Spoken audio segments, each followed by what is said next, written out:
Hello and welcome back to Kanen Coffee Espresso Machines. Today we're testing this beautiful Quickmill Ventrano espresso machine. We did a complete overhaul on the group head. It was in pretty rough condition. And we also overhauled the steam and hot water valves on this machine.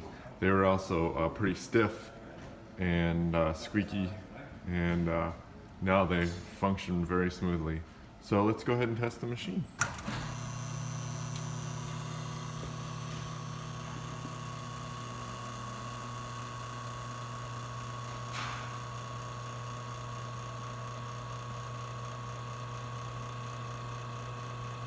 You can see we get a nice shot of espresso at right about 9 bar pressure, just slightly under, which is really good.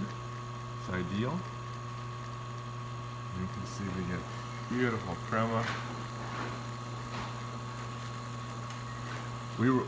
This is a plumbed-in machine. We have the pressure a little bit low here, so you know, the pressure coming out of the machine will vary based on the line pressure that the customer has in their home.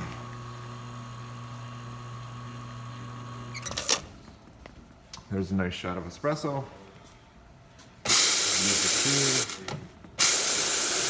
See, it has a nice smooth action to it, nice strong steam.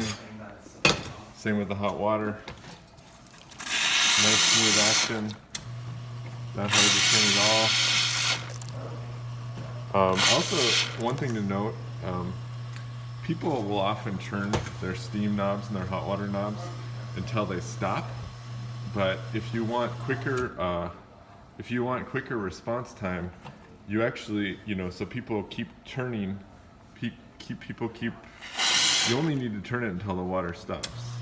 People will keep turning all this distance further, which is fine, but it's just that you'll get quicker response time if you just turn it until it stops.